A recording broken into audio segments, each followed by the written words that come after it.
All right, guys, today is Chapter 6, Lesson 5. We are going to be talking about how to use properties to compare expressions and solve problems. So the first thing that we are going to look at is the use of properties to compare expressions. So we have commutative properties, associative properties, and identity properties. So a commutative property is where you could put the number in any order, and the multiplication or adding does not change the sum of the number, so the answer. If you look at the examples, we have 7 plus 9 and 9 plus 7. If you flip those, they do not give you a different answer. Same thing with 4 times 6 and 6 times 4. No matter which way you put it, it's always going to be the same answer. The associative property is we are going to have three numbers that are grouped when they are added or multiplied, does not change the sum. So when we look at 3 plus parentheses 9 plus 4 and parentheses 3 plus 9 plus 4, that should be a plus sign, not an equal sign, I'm sorry. We're going to get the same answer, okay? So a commutative only has two answers. Associative has three, again, but it doesn't matter which way you do it. An identity is the sum of an addendum and 0, so a number and 0, or the product of a number and 1 as a factor. So if we do 13, so it's going to be itself pretty much. Identity is just itself. So let's look down at number 1. So we need to determine which expression are equivalent. So, and then if not, explain why. So we have 15 plus 5, parentheses 5 plus 8, and then we have 15 plus 5 plus 8. So again, if we look and we add, okay, so I could tell right off the bat this is an associative property. Okay, the reason why I can tell is because we have the parentheses in certain places. Okay, and let me show you. So if we do 5 plus 8, we get 13, all right, plus 15, all right, which then that's going to be 38. No, sorry, 28. Is it 28? I don't know what number it is anymore. Okay, so that is going to be 8. Yep, 28. All right, and then if we do the same thing here, we have 15 plus 5, which is going to be 20, plus 8, which then again is going to be 28. So again, this is associative since they're both equal, and it doesn't matter which way you add them. Okay, now let's look at number 2. So it says determine the expression. So if we look here, we can see that now this is subtracting.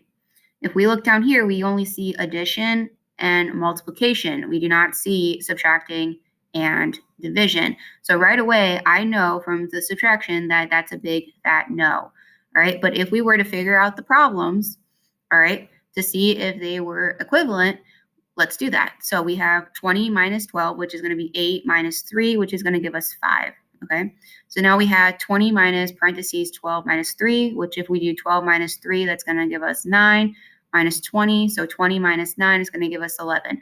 Are these equivalent? No. Okay, those are not equivalent. So again, if they are subtraction or division, that's going to be a big fat no. Okay, they are not going to be equal. All right, number 3, we have determine which one it is. So again, let's look. So we have 34 plus 0 and 34. So let's look. It's not going to be that. Doesn't have 3 numbers, so no. Identity. So if I have a number plus 0 equals the same thing, those are going to be identity ones. Okay, so that's pretty much just when they are exactly themselves. Okay. All right. Moving on to number 4, I can't count. All right. We are going to be on page 475. So again, like I said previously on example 2, if we have subtraction or division, that's a big fat no. Okay, so none of these would work. And if we do the math, we can figure out, so 20 divided by 5 is 4, and then 5 divided by 20 is going to be some really crazy answer, which then would be 1/4. Okay, so is 4 and 1/4 similar? No, they're not. They're not equal at all. So those are not equivalent. If they are not equivalent, they are not a property. All right, continuing on, we have number 5. So example 5, it says that the recent season of the Kansas Jayhawks had 15 guards, 4 forwards, 3 centers on their roster. write two equivalent expressions using the associative property so that you can find the total number of players. So if we have 15, okay, so see how we have them here. So we have 15.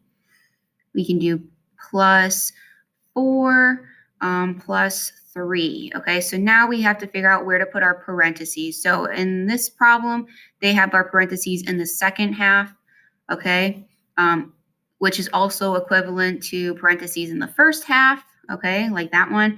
We would do 15 plus 4 plus 3. And again, you would be able to find out they'll be equivalent. So 4 plus 3 is 7 plus 15 is going to give us 22.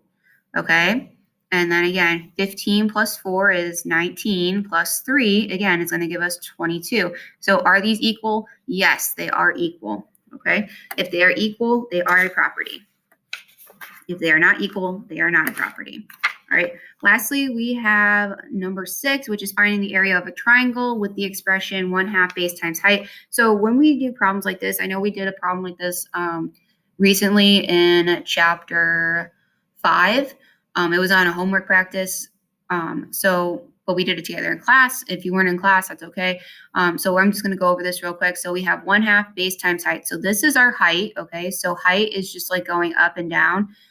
Base is going to be like along the bottom. Okay, so if we have 1/2, all right, base, okay, base is 15, so we do 15, all right, times height, which is going to be 12, all right, and that's going to give us the area of this whole triangle. Okay, so 15 times 12 will be, oh goodness,